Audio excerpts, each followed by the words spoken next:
Imagine um tempo em que a depressão era uma sentença silenciosa. Os médicos tinham pouco a oferecer, além de longas conversas, choques elétricos e a esperança de que um dia o sofrimento diminuísse por si só. Foi assim até a década de 1950. Tudo mudou quando, quase por acaso, cientistas perceberam que um remédio criado para tratar tuberculose, a iproniazida, fazia algo inesperado: elevava o humor dos pacientes. Em 1957, nascia o primeiro antidepressivo moderno. No ano seguinte, a imipramina inaugurava a era dos tricíclicos. Essas descobertas foram revolucionárias, mas vinham acompanhadas de efeitos colaterais pesados, quase tão difíceis de suportar quanto a própria doença.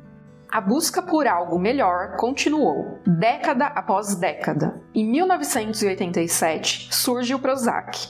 Agora, um novo tipo de antidepressivo, os ISRS. Prometia eficácia semelhante, mas com muito menos efeitos adversos. Era o início de uma transformação global no tratamento da saúde mental. Novas classes, novas moléculas, novas esperanças. E ainda recentemente, a esquetamina foi aprovada para casos em que nada mais parecia funcionar. Os antidepressivos continuam evoluindo. A ciência não para. Mas afinal, o que acontece no cérebro de quem toma um antidepressivo?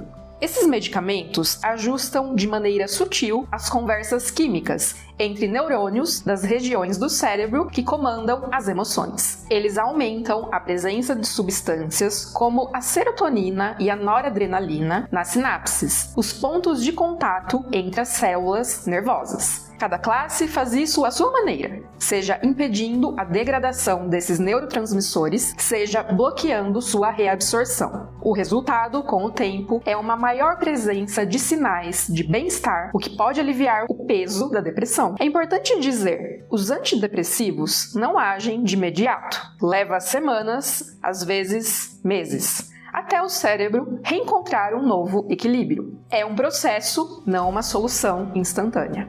A partir dos anos 90, o mundo mudou de tom. O sucesso do Prozac, embalado por campanhas publicitárias massivas, transformou os antidepressivos em protagonistas do cotidiano. A indústria farmacêutica investiu pesado e o discurso do desequilíbrio químico foi para as ruas, para as revistas e os consultórios. Falar de depressão passou a ser permitido e até esperado. O resultado? Centenas de milhões de pessoas já tomaram antidepressivos. O Brasil, inclusive, está entre os países que mais consomem esses medicamentos. Essa popularização trouxe benefícios, menos estigma, mais acesso ao tratamento, mas também levantou questões incômodas. Será que estamos medicando o sofrimento normal da vida? Quantos casos poderiam ser tratados de outro modo, sem recorrer diretamente à farmácia? Por outro lado, o medo de tomar antidepressivos também faz vítimas. Muita gente resiste ao tratamento por puro preconceito ou pelo receio de que o remédio vá roubar sua personalidade. Entre a banalização e o tabu, o desafio é encontrar equilíbrio,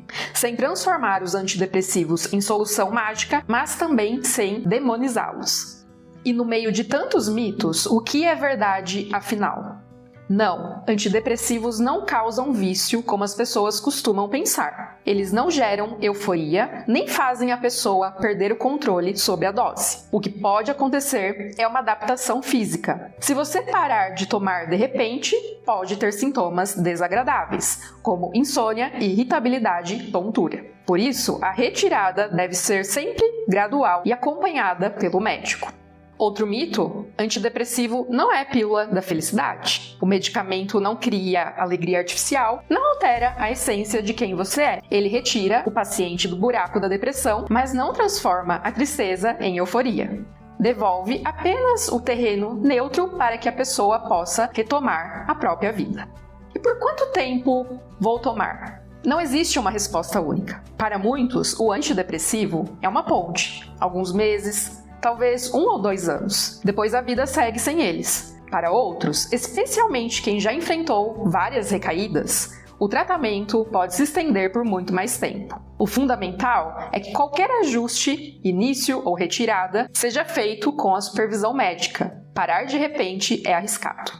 Sim, esses medicamentos têm efeitos colaterais, náuseas, insônia, dor de cabeça, alterações sexuais, mas, na maioria das vezes, esses sintomas diminuem ou desaparecem com o tempo, ou com ajustes na dose ou troca de medicamento. Os antidepressivos de hoje são, em geral, muito mais seguros do que de décadas atrás. E como fica o uso em diferentes idades? Adultos são o principal público. Idosos também se beneficiam, mas o médico precisa redobrar os cuidados e evitar as medicações mais antigas, que podem ser mais tóxicas. Para crianças e adolescentes, antidepressivos só entram em cena em casos realmente graves, sempre na menor dose possível e com um acompanhamento intenso, devido a um risco um pouco maior de pensamentos suicidas no início do tratamento. A história dos antidepressivos é a história de um avanço que mudou o destino de milhões. Não são panaceias, não são monstros, são ferramentas valiosas, desde que usadas com responsabilidade, respeito e critério. Agora, quero ouvir de você. Esse tema toca a vida de quase todo mundo, se não diretamente, por meio de um amigo, um parente, um paciente, um colega médico. Você já usou antidepressivos? Ou acompanhou alguém nessa jornada? Conhece histórias que valem a pena ser divididas? Comente aqui embaixo como foi a sua experiência, o que mudou. Se você é médico, conte como vê o uso desses medicamentos na prática. E se é paciente, compartilhe qual foi o seu maior desafio, sua maior dúvida. Essa conversa é importante e pode ajudar muita gente a tomar decisões mais conscientes.